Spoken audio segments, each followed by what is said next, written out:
संविधान दिन. सर्वप्रथम सर्वांना संविधान दिनाच्या हार्दिक हार्दिक शुभेच्छा.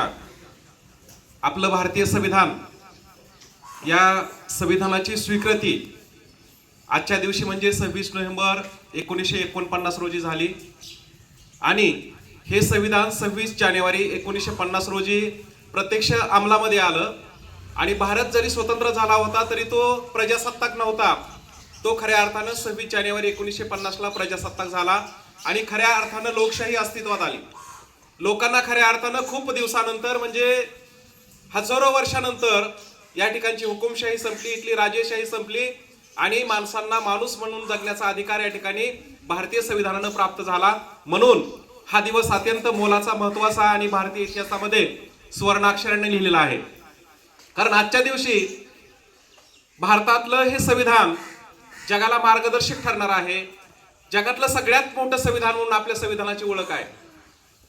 जगातलं सगळ्यात मोठं लिखित स्वरूपाचं संविधान म्हणून आपल्या संविधानाकडे जग बघतं आणि जगातली सगळ्यात मोठी लोकशाही म्हणून सुद्धा आपल्या लोकशाहीची ओळख जगाला आहे.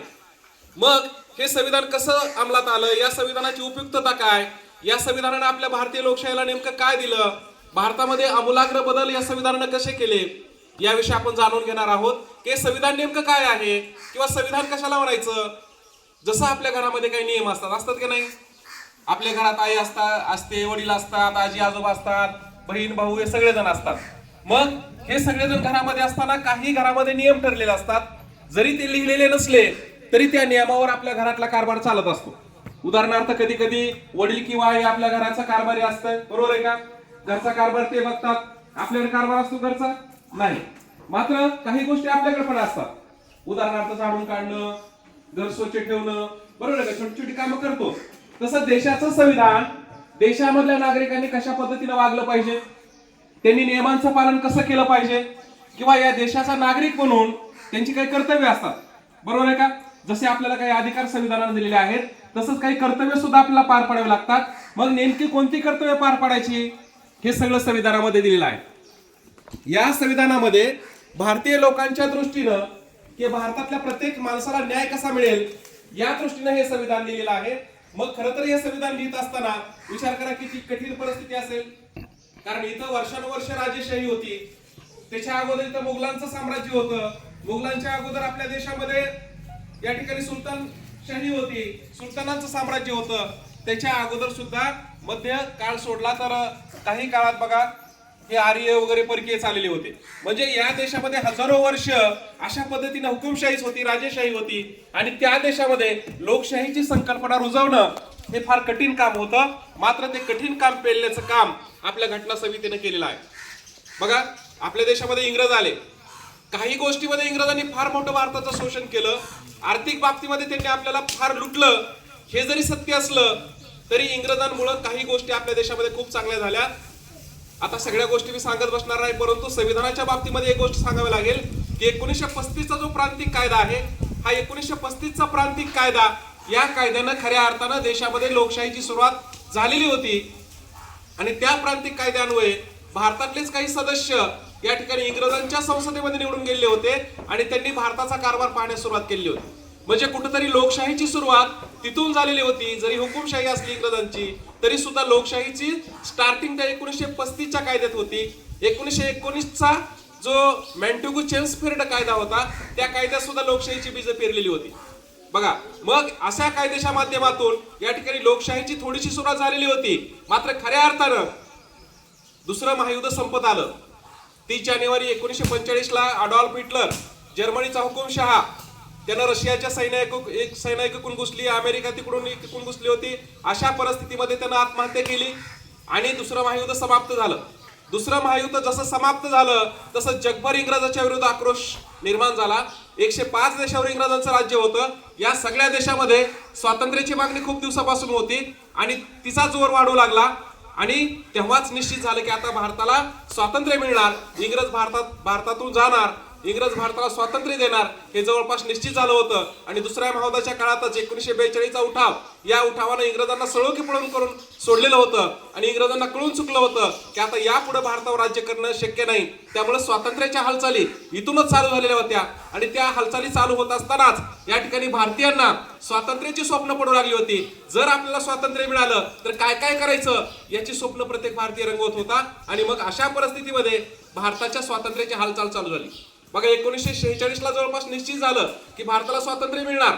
जरी ते 15 ऑगस्ट 1947ला मिळालं असलं तरी तत्पूर्वी स्वातंत्र्याच्या हालचालीने भारतीय वातावरण सगळं पोखरून निघालेलं होतं. आणि भारतातले जे काही राजकीय नेते होते, खरे तर ते आजच्या सारखे राजकारण करणारे नव्हते, ते स्वातंत्र्य लढ्यामध्ये लढणारे होते.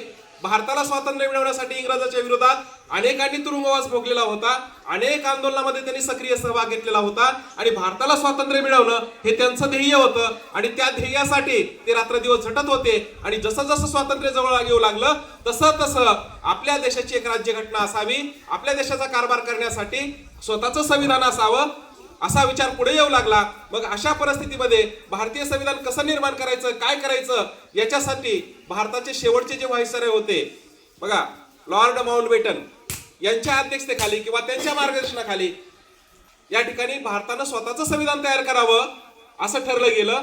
आणि 15 ऑगस्ट 1947ला भारताला स्वातंत्र्य मिळेल हे निश्चित झालं. आणि मग स्वातंत्र्याच्या हालचाली चालू झाल्या आणि मग या ठिकाणी घटना समितीची निर्मिती झाली गेली. बघा, घटना समिती स्थापन झाली. डॉक्टर राजेंद्र प्रसाद जे प्रचंड देशभक्त म्हणून या ठिकाणी स्वातंत्र्य लढ्यामध्ये ज्यांचं मोलाचं योगदान होतं, अत्यंत प्रामाणिक माणूस म्हणून त्यांची ख्याती होती, त्यांना या घटना समितीचं प्रमुख बनवलं गेलं. डॉक्टर राजेंद्र प्रसाद यांच्या नेतृत्वाखाली भारतीय संविधान बनवण्याच्या हालचाली त्याला वेग आला गेला. आणि या समितीमध्ये जवळपास 389 सदस्य निवडले गेले. किती सदस्य होते? 389 सदस्य होते.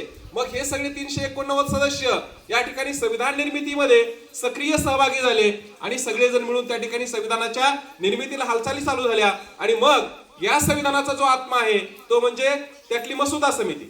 हे संविधान कसं तयार केलं पाहिजे, त्यात कोणते कोणते घटक असले पाहिजेत, नेमके काय कलम टाकायची, या सगळ्या गोष्टीवर चर्चा करायची होती आणि ते संविधान निर्माण करायचं होतं. आणि त्यासाठी एका हुशार आणि जबाबदार माणसाची गरज होती. प्रचंड अनुभवी आणि प्रचंड कुशाग्र बुद्धिमत्तेच्या माणसाची गरज होती. आणि त्यासाठी जी 2 नावं सुचवली त्यातल्या पहिल्या नावानं नकार दिला की मी संविधानासाठी वेळ देऊ शकत नाही. दुसरं नाव समोर आलं, ते आजारी होते, त्यांनी सांगितलं मी आजारी असल्यामुळे संविधान लिहू शकत नाही. आणि तिसरा क्रम होता डॉक्टर बाबासाहेब आंबेडकरांचा. त्यांना विचारणा झाली की तुम्ही हे संविधान तयार करायचं आहे, याचा मसुदा तुम्ही तयार करू शकता का? ते पण आजारी होते, जवळपास त्यांचं वय पण 50च्या आसपास होतं. मग सगळं असं असलं तरी सुद्धा अशा परिस्थितीमध्ये भारतासारख्या लोकशाही देशाचं संविधान लिहिण्यासाठी आपल्याला या ठिकाणी बोलावलं आहे आणि आपण त्यामध्ये योगदान देणं गरजेचं आहे, ही भावना त्यांच्या डोक्यामध्ये होती. आणि जगातला सगळ्यात उच्च शिक्षित आणि जगातला सगळ्यात शिकलेला जास्त विद्यार्थी म्हणजे डॉक्टर बाबासाहेब आंबेडकर, त्यांनी ही जबाबदारी स्वीकारली आणि मसुदा समितीचे अध्यक्ष ते झाले. आणि मसुदा समितीचे अध्यक्ष म्हणून त्यांनी संविधान निर्मितीला सुरुवात केली आणि त्यांच्या नेतृत्वाखाली हे संविधान तयार होऊ लागलं. डॉक्टर राजेंद्र प्रसाद सगळ्या गोष्टीवर नियंत्रण ठेवत होते. आपल्या बैठका अधूनमधून त्यांच्या चालू होत्या. मात्र डॉक्टर बाबासाहेब आंबेडकरांनी या ठिकाणी वेगवेगळ्या देशाच्या राज्यघटना अभ्यासलेल्या होत्या. न्यूझीलंडची राज्यघटना त्यांनी अभ्यासली होती, ऑस्ट्रेलियाची राज्यघटना त्यांनी अभ्यासलेली होती.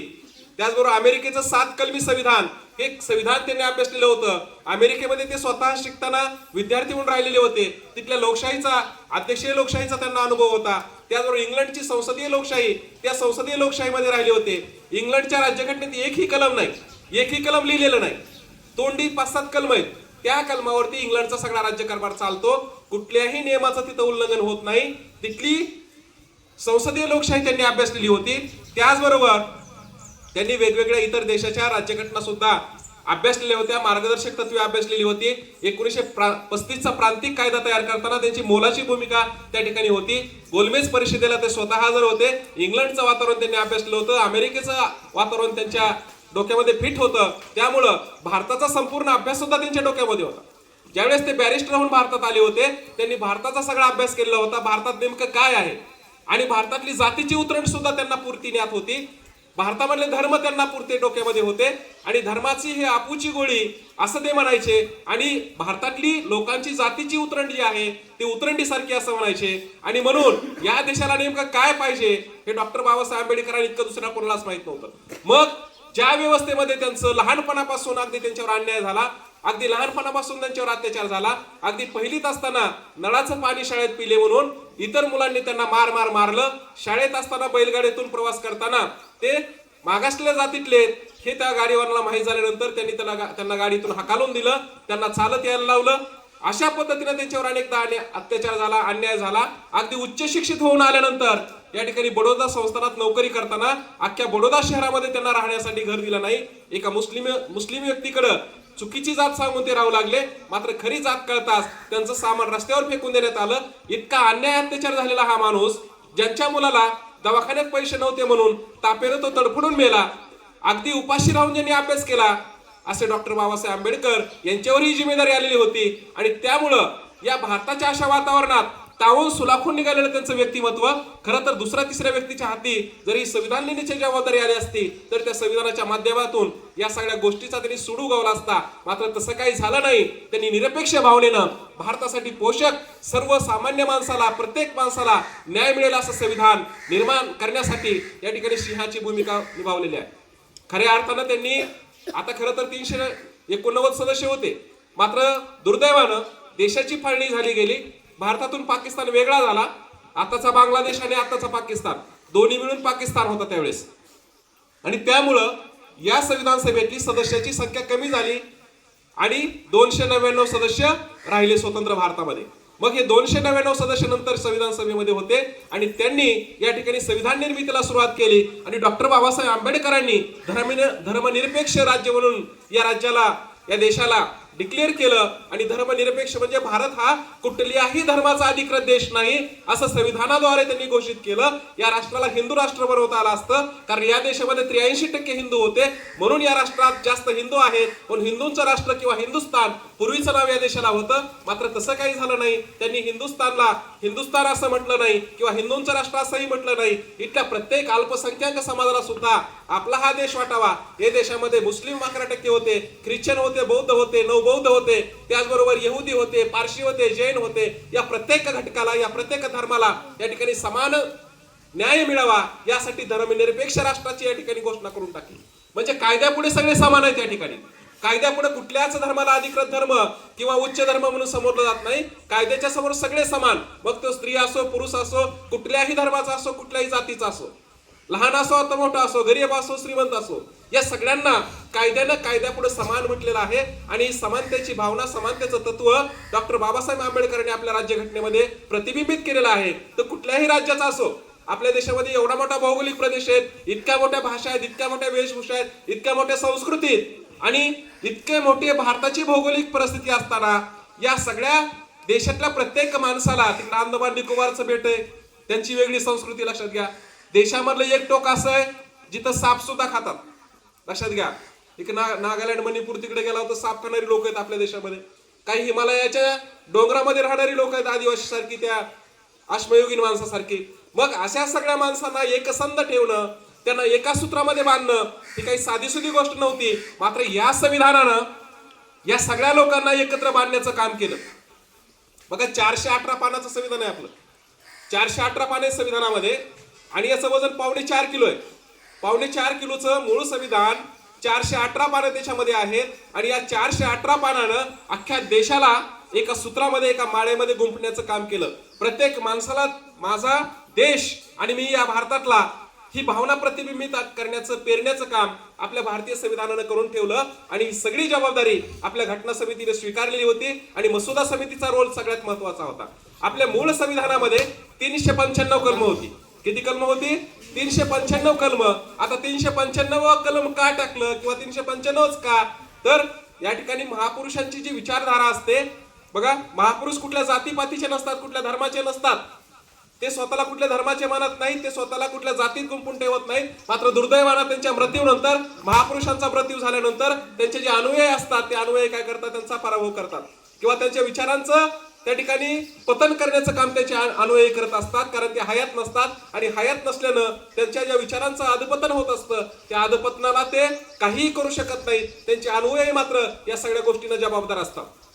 ज्या डॉक्टर बाबासाहेब आंबेडकरांनी ज्ञान साधनेला आयुष्यभर मोलाचं स्थान देत फक्त ते ज्ञान साधना करत राहिले, मला नाचणारी मुलं नको, मला वाचणारी मुलं पाहिजेत असं ते नेहमी म्हणायचे. दुर्दैवानं त्यांची जयंती आली की सगळे नाचत बसतात, ज्ञान कुणी मिळवत नाही. हे आपल्या देशाचं दुर्दैव आहे. प्रत्येक महापुरुषाच्या बाबतीत असंच झालं. 395 कलम का घेतलं तर ते महात्मा फुलेंना ते आपले गुरु मानायचे आणि आपल्या गुरुला मानवंदना म्हणून ज्यांनी समतेची चौकट निर्माण केली होती, ज्यांनी जातीभेद नाहीसा करण्यासाठी महात्मा फुलेंनी खूप मोठे प्रयत्न केले आणि समाजाचं एक अंग असणारी स्त्री, त्या स्त्रीच्या शिक्षणाची मुहूर्तमेढ महात्मा फुलेंनी रवली. म्हणून त्यांच्या घराचा क्रमांक पुण्यामधला होता 395. म्हणून भारतीय संविधानामध्ये 395 कलम डॉक्टर बाबासाहेब आंबेडकरांनी टाकली. मात्र आज या राज्यघटनेमध्ये अनेक बदल होऊन आज 432 कलम जवळपास आजच्या राज्यघटनेमध्ये आहेत. म्हणजे कलमामध्ये फरक पडलेला आहे. अनुसूचित 9 अनुसूचीमध्ये ते 25 वर गेलेले आहेत. बघा, म्हणजे अनुसूचीमध्ये सुद्धा फरक पडलेला आहे. परिशिष्ट काही बदललेले आहेत. मात्र मूळ संविधानाचा गाभा कुणालाही बदलता येत नाही, कारण भारतीय संविधान अंशतः परिवर्तनीय आणि अंशतः अपरिवर्तनीय आहे. ते सगळंच बदलता येत नाही. आणि ते कसं बदलायचं त्याची प्रोसेस तुम्हाला नागरिकशास्त्र शिकवताना वेळोवेळी सांगितली की साधी विधेयक असतील 50% बहुमताने मंजूर होतात, विशेष बहुमत असतील 75% म्हणजे 3/4 मतदान त्या ठिकाणी लागतं, किंवा कधी कधी संसदेचं बहुमत, विशेष बहुमत म्हणजे 75% बहुमत दोन्ही सभागृहाचं, आणि त्याच्यानंतर राज्याच्या विधिमंडळाचं विशेष बहुमत. म्हणजे काही विधेयक असे असतात की ती सहजासहजी बदलता येत नाहीत आणि त्याच्यामुळं मूळ संविधान कधी बदललं जाऊ शकत नाही किंवा मूळ संविधानावरती आघात करता येत नाही. कितीही बहुमतात एखादं सरकार आलं तरी हे संविधान बदलणं ही काही साधी गोष्ट नाहीये, कारण या संविधानानं पुढच्या लाखो वर्षांचा, हजारो वर्षांचा विचार करून आपलं संविधान तयार केलंय. बघा, शेजारच्या देशामध्ये बांगलादेश असेल, तिथल्या पंतप्रधानांना फाशी ठोठावली तिथल्या कोर्टामध्ये, आणि त्या भारतामध्ये आपल्या आश्रयाला आहेत. तिथल्या 2-3 पंतप्रधानांची अशीच हत्या झालेली आहे. नेपाळमध्ये पाठीमागं असा संसदेवरती हल्ला झाला. श्रीलंकेमध्ये अशीच परिस्थिती, तिथलं लोकांना खायला प्यायला नाही, लोक तिथं हल्ला करतायत त्यांच्या संसदेवरती. पाकिस्तानमध्ये तर सारखंच गोंधळ चालू आहे. अफगाणिस्तानची तीच परिस्थिती आहे. म्हणजे इथल्या सगळ्या लोकशाही उलटून पडत असताना, त्या ठिकाणचं लोकशाही टिकत नसताना भारताची लोकशाही मात्र दिवसेंदिवस पुढे पुढे चाललेली आहे. याचं सगळ्यात मोठं कारण आपलं संविधान आहे. मग या संविधानाने नेमकं काय दिलेलं आहे आपल्याला, तर संविधानानं आपल्याला जगण्याचा हक्क दिलेला आहे. हा जगण्याचा हक्क आपल्याला विसरता कामा नये. आपल्याला अनेक मूलभूत अधिकार देण्याचं काम आपल्याला संविधानाने केलं. बघा, जर हे संविधान नसतं तर आज आपल्या समोर या मुली दिसल्या नसत्या शिकायला लागलेल्या. आपल्या संविधानानं मुलींना शिक्षणाचा अधिकार दिला. आपल्या संविधानानं मुलीला वडिलाच्या संपत्तीचा अधिकार सुद्धा दिला. बघा, आपल्या संविधानानं मूलभूत अधिकार आपल्याला सगळे देऊन टाकलेले आहेत. मग आपल्याला भाषणाचा अधिकार दिला, आपल्याला व्यक्तिमत्व स्वातंत्र्य आहे, तुम्हाला आपले विचार समोर येऊन मांडता येतात, तुम्हाला निवडणुकीला उभा राहता येतं, देशामध्ये कुठेही तुम्हाला जाऊन आपलं घर बांधता येतं. उद्या अजिंक्यला वाटलं चला आपण जम्मू काश्मीरला फिरायला जाऊ किंवा तिकडे तमिळनाडूमध्ये जाऊन घर बांधू, तो बांधू शकतो, कारण वास्तव्याचा अधिकार आपल्या संविधानानं आपल्याला दिला. त्याचबरोबर संपत्तीचा अधिकार आपल्याला दिला. वेदिकानं खूप कष्ट करून समजा 10,000 रुपये बँकेत ठेवलेत, तिचं पैसे कोणी काढून घेऊ शकत नाही, तो तिचा अधिकार आहे. कारण संपत्तीचा अधिकार सुद्धा आपल्या संविधानात दिलेला आहे. शैक्षणिक हक्क आपल्याला आपल्या संविधानात दिला. या देशातल्या प्रत्येकाला शिकता यावं याचा अधिकार आपल्या संविधानात दिलेला आहे. आणि सगळ्यात महत्वाचा तो म्हणजे समतेचा अधिकार आपल्याला संविधानात दिला आहे. बघा, समता इतकी महत्वाची आहे, इथल्या प्रत्येक माणसाला कुठल्याही निवडणुकीला उभा राहता येतं, विशिष्ट अटी पूर्ण केले की त्याला निवडणूक लढवता येते, या लोकशाहीच्या प्रक्रियेमध्ये त्याला सहभागी होता येतं. किंवा या देशातल्या प्रत्येकाला कितीही श्रीमंत असला, बघा अंबानीला बी एकच मत आहे आणि एखादा रस्त्यावर फिरणारा भिकारी त्याला बी एकच मत आहे, त्याच्या मताचा समान दर्जा आहे. आणि बघा, आपल्या राज्यघटनेनं आपल्याला आरक्षणाची तरतूद दिली. आरक्षण एवढ्यासाठी दिलंय की हजारो वर्षापासून जे मागासलेले आहेत, ज्यांच्यावर आतापर्यंत मागासलेपणाचा शिक्का आहे किंवा आर्थिक दृष्ट्या ते मागे राहिले, सामाजिक दृष्ट्या मागे राहिले, समाजानं अनेक वेळा त्यांच्यावर अन्याय केला, त्यांना इतराच्या बरोबरीत आणण्यासाठी समतेचं तत्व आपल्या राज्यघटनेमध्ये त्या ठिकाणी इन्क्लूड केलं. आणि त्या समतेच्या तत्वामुळं आपल्या देशातली समानता जोपासण्याचा प्रयत्न या ठिकाणी होत असतो. म्हणजे समता आणि समानता या दोन गोष्टीवर आपल्या संविधानानं फार मोठं या ठिकाणी फोकस केलेला आहे. किंवा डॉक्टर बाबासाहेब आंबेडकर आणि इतर संविधानकर्त्यांनी या समतेच्या तत्वाला फार मोठं मूलभूत त्यामध्ये त्यांनी लक्ष घालून समतेचं तत्व आपल्या राज्यघटनेनं दिलं. या समतेच्या तत्वामुळं आज बघा ज्यांना गावकुसाच्या बाहेर टाकलं होतं, ज्यांना गावात प्रवेश करायचं सुद्धा त्यांना म्हणजे अधिकार नव्हते, हक्क नव्हते, पाणी पिण्याचा अधिकार नव्हता, अशी सगळी लोक लोकशाहीच्या प्रवाहात आली. माणूस म्हणून जगण्याचा हक्क आपल्या संविधानानं प्रत्येकाला दिला. स्त्रीवर आतापर्यंत अन्याय अत्याचार होत राहिले, मात्र आपल्या संविधानानं स्त्रीला या ठिकाणी आज खूप मोठा अधिकार दिला. आज सुद्धा आपण बघतो अफगाणिस्तानमध्ये अजून सुद्धा तिथं मुलीला शिकायचा अधिकार आहे का? बघा, अगदी पहिलीची मुलगी शाळेत यायचं म्हणलं तिला बुरका घालून यावं लागतं. मुलांच्या आणि मुलीच्या मध्ये पडदा लावलेला असतो. चौथी नंतर तर मग मुलीला शाळेत येता येत नाही, त्यांना वेगळी शाळा नाही तर मग शिकायचंच नाही. अशा पद्धतीनं त्या ठिकाणी तिथली परिस्थिती आहे. पाकिस्तानची परिस्थिती फार वेगळी नाहीये. मग अशा सगळ्या परिस्थितीमध्ये आपल्या संविधानानं इतके मोठे अधिकार आपल्याला देऊन टाकले, त्या संविधानाच्या आधारावरती आपण पुढे जातो आहोत. आपल्या संविधानानं आपली संसद असेल त्याला आपण कायदे मंडळ म्हणतो, राष्ट्रपती असतील आपले, पंतप्रधान त्यांचं मंत्रिमंडळ असेल त्याला आपण कार्यकारी मंडळ म्हणतो, त्याचबरोबर आपलं न्यायमंडळ आणि चौथा पत्रकारिता, या चार स्तंभावरती आपली लोकशाही अवलंबून आहे. मात्र हे चार स्तंभ या ठिकाणी जितके चांगलं काम करतील तितके आपली लोकशाही अधिक त्या ठिकाणी बळकट होईल. मात्र दुर्दैवानं आपल्या न्यायव्यवस्थेमध्ये काही त्रुटी आहेत. आपण लोकशाहीचा घटक या नात्यानं या त्रुटी सुद्धा समजून घेतल्या पाहिजेत. बघा, आज आपल्या देशामध्ये 1 लाख लोकसंख्येमागं फक्त दीड न्यायाधीश आहे आपल्याकडे जवळपास. म्हणजे 1 लाख लोकांना न्याय द्यायला 1.5 न्यायाधीश आहेत. जवळपास 4 कोटी प्रकरणं आपल्या देशामध्ये आज जिल्ह्याच्या कोर्टामध्ये पेंडिंग आहेत. 4 कोटी, आणि ती निकाली काढण्यासाठी कमीत कमी पुढची 150 वर्षाचा कालावधी लागू शकतो. विचार करा. म्हणजे न्याय मिळणं ही सर्वसामान्य माणसाच्या आवाक्याबाहेरची गोष्ट झाली आपल्या लोकशाहीमध्ये. असंही एकीकडे चित्र आहे. मग कायद्यामध्ये होणारा हा विलंब, न्यायव्यवस्थेमध्ये होणारा विलंब, याचं कारण काय आहे? तर आपल्या न्यायाधीशांची असणारी संख्या आहे. कोर्टामध्ये असणारे न्यायाधीश खूप कमी. जसं की आपल्या सर्वोच्च न्यायालयात जास्तीत जास्त 25 न्यायाधीश असतात. सध्या तर 22-23 2-3 पद रिकामे आहेत. मग न्याय कधी मिळणार हाही प्रश्न या ठिकाणी आहे. आणि मग अमेरिकेमध्ये हेच प्रमाण 10,000 लोकांना जवळपास 15 न्यायाधीश आहेत. मग आपल्याला न्यायाधीशांची संख्या वाढवावी लागेल. न्याय व्यवस्था सर्वसामान्य माणसाला मिळाली पाहिजे. न्याय हे तत्व आहे. हे न्याय तत्व प्रतिबिंबित करण्यासाठी आपल्याला काही सुधारणा आपल्या लोकशाहीमध्ये आवश्यक आहेत. त्याचबरोबर आपलं जे कार्यकारी मंडळ आहे, हे कार्यकारी मंडळ पंतप्रधान असतील, त्यांचं मंत्रिमंडळ असेल. आपण बऱ्याच वेळा आपल्या संसदेमध्ये चाललेला गोंधळ पाहतो, बरोबर आहे का? आपले प्रतिनिधी त्या ठिकाणी आपण निवडून देतो, मात्र ते प्रामाणिकपणे कधी कधी काम करताना दिसत नाहीत आणि घोटाळे झालेले आपल्याला दिसतात. मग हे घोटाळे आणि त्यामुळे लोकशाहीला सुरुंग लागतो. या सुद्धा गोष्टी आपण कुठेतरी अभ्यासल्या पाहिजेत, पाहिल्या पाहिजेत. मात्र या काही निगेटिव्ह बाजू असल्या तरी सुद्धा आपलं जे संविधान आहे हे संविधान सर्वोच्च आहे आणि या संविधानानं आपल्याला फार मोठं लोकशाहीमध्ये आपल्या तत्व दिलेले आहेत. आणि ही काही असेच संविधानामध्ये कलम इन्क्लूड केलेले नाहीत, तर एका कलमावर महिना 2-2 महिना चर्चा झाली, लोकांमधल्या प्रतिक्रिया घेतल्या आहेत आणि त्याचा मसुदा त्या ठिकाणी तयार झाला आहे. आणि हे संविधान देशाला पुढे नेण्यासाठी किंवा आर्थिक बळकटी देण्यासाठी, लोकशाही प्रगल्भ करण्यासाठी, लोकांमध्ये जागरूकतेची भावना निर्माण करून या देशाला महासत्तेकडे नेण्यासाठी निश्चितपणे उपयुक्त आहे. आणि जगातले जे राजकीय विश्लेषक आहेत त्यांचं म्हणणं असं आहे की भारतीय संविधान जगातलं सर्वोत्कृष्ट संविधान आहे. बघा, जगाचं म्हणणं काय? भारतीय संविधान हे जगातलं सर्वोत्कृष्ट संविधान आहे. मात्र भारतीय लोकशाही सगळ्यात चांगली लोकशाही जगातली आहे. असं असलं तरी हे संविधान किंवा ही लोकशाही चालवणारे भारतीय राज्यकर्ते जगातले सगळ्यात वाईट राज्यकर्ते आहेत.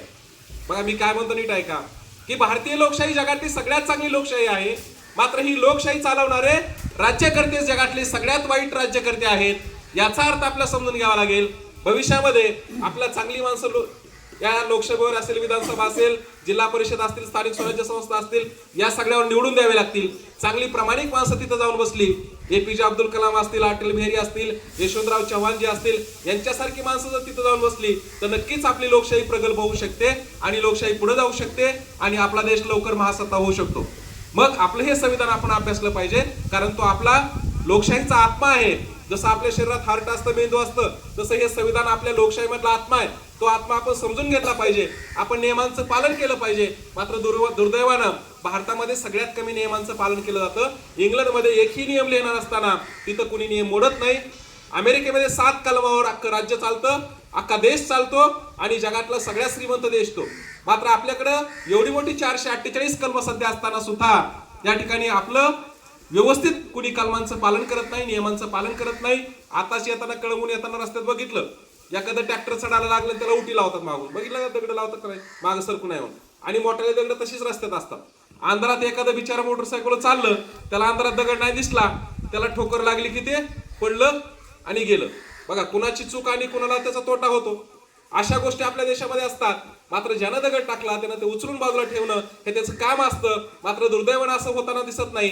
जपान, इंग्लंड सारख्या देशामध्ये मात्र रस्त्यावर एखादा खड्डा पडला असेल, तिथली मुलं सुद्धा पळत येतात, तो खड्डा बुजवून टाकतात. कारण माझ्या दारामध्ये, आपल्या गावामध्ये खड्डा पडलाय, कुणीतरी पडल, कुणीतरी तिथे ऍक्सिडेंट होईल, कुणाला तरी त्याचं त्रास होईल याचा विचार ते करतात. एसटी मध्ये एखादं सीट फाटला असेल, सुईद्वारा घेऊन जातात दुसऱ्या दिवशी आणि ते शिवून व्यवस्थित करतात बसल्या बसल्या शाळेला जाता जाता. आपल्याकडे मात्र ते शीट फाटलं असलं, त्यातला कापूस कसा काढून घेता येईल आणि पाठी पुसायला कसा होईल याचा विचार होतो. आणि त्यामुळे स्वार्थी प्रवृत्तीमुळे आपल्या लोकशाहीला सुरुंग लागलेला आहे आणि लोकशाहीच्या विकासातला सगळ्यात हा मोठा अडथळा आहे.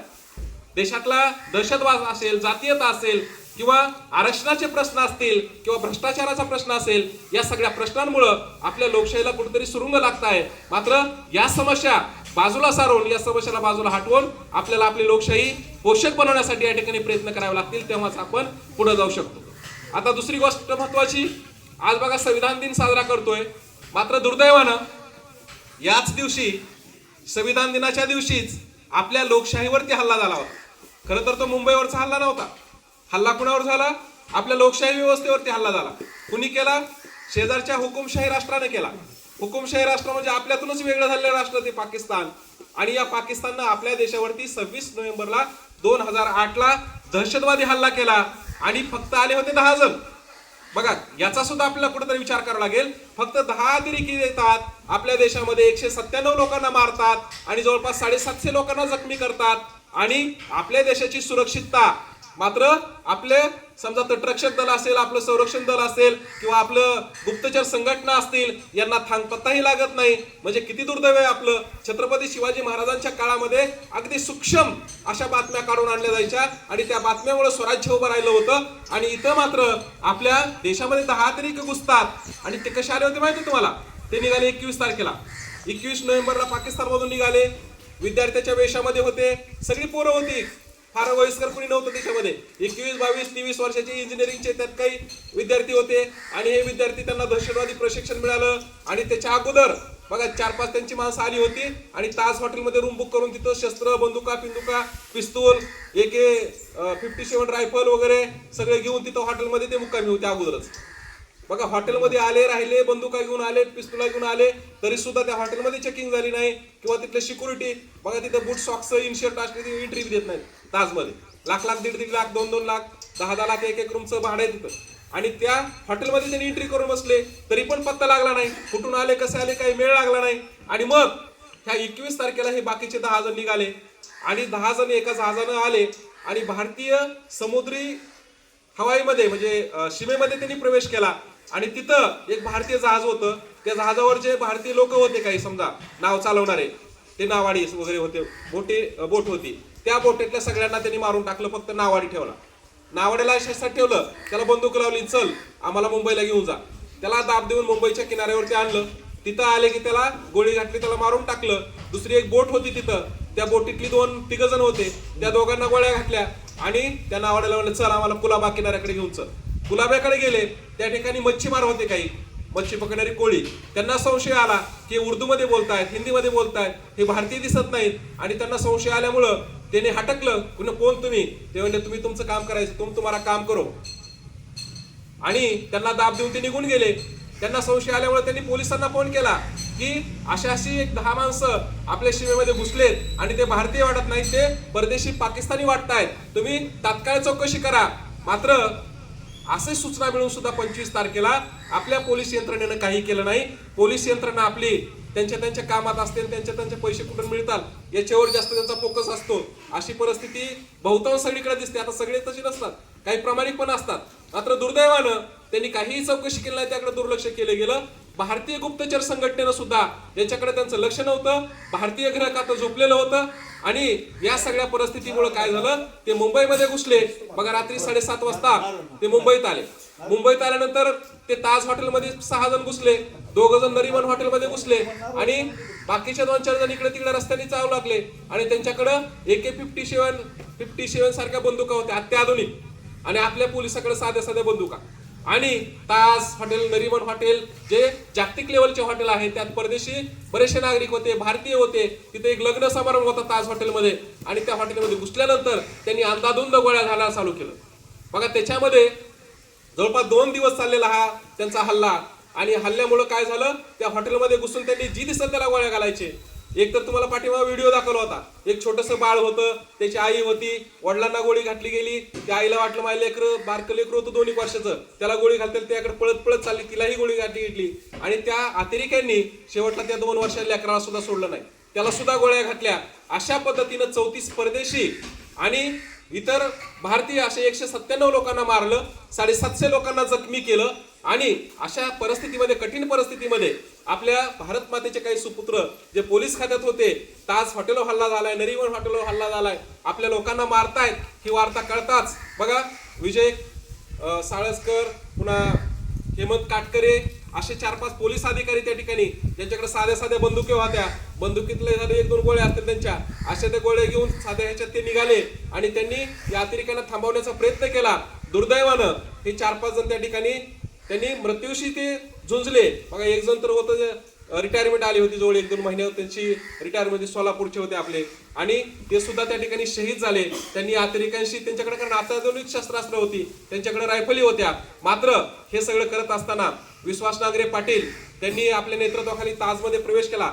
आदल्या दिवशीच ते ताजमध्ये येऊन गेले होते इथली सुरक्षा व्यवस्था बघायला आणि त्यांनी मग त्या ठिकाणी व्यवस्थित नियोजन केलं. ताजमधला हल्ला त्यांनी थोपवला. रात्रभर त्या ठिकाणी गोळीबार चालू होता. त्यांनी वर जायचं, वरून खाली यायचं, त्यांनी अतिरेक्यांनी लपून गोळीबार करायचा, हा लपंडाव चालू होता.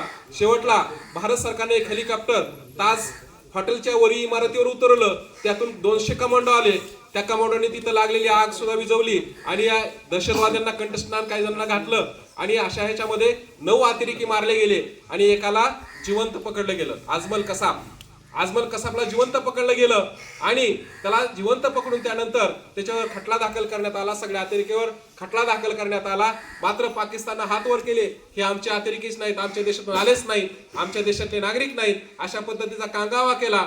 देशाचे पंतप्रधान मनमोहन सिंग यांनी पाकिस्तानला धारेवर धरण्याचा प्रयत्न केला आणि अशा पद्धतीनं त्या ठिकाणी भारताचे गृहमंत्री जे आपल्या लातूर जिल्ह्याचे होते शिवराज पाटील चाकूरकर यांनी नैतिक जबाबदारी पत्करत 30 नोव्हेंबरला राजीनामा आपला दिला. मात्र पंतप्रधानांनी तो स्वीकारला नाही आणि ऐसे बडे शहर में छोटे मोठे हल्ले होते असं आराराबा महाराष्ट्राचे गृहमंत्री म्हणाले. मात्र त्यांच्या वाक्यावरून शरद पवार साहेबांनी त्यांना राजीनामा द्यायला लावला. काही कालावधीनंतर त्या ठिकाणी विलासराव देशमुख महाराष्ट्राचे मुख्यमंत्री यांना सुद्धा या ठिकाणी मुंबईवर झालेल्या हल्ल्याच्या प्रकरणात त्यांना राजीनामा द्यावा लागला. अशा पद्धतीने देशाच्या लोकशाहीला सुरुंग लावणारी ही घटना, जरी या 9 अतिरेक्यांनी त्यांना मारलं गेलं. बघा मुस्लिमांनी सुद्धा भारतातल्या त्यांच्या कब्रस्तानमध्ये या 9 अतिरेक्यांचे प्रेत त्या ठिकाणी अंत्यविधी करायला नकार दिला. आम्ही देशावर हल्ला करणाऱ्या अशा देशविरोधी लोकांचं आमच्या या स्मशानभूमीमध्ये त्यांचं दफन करणार नाही, आम्ही यांचा निषेध करतो असं मुस्लिमांनी सुद्धा ठामपणे सांगितलं.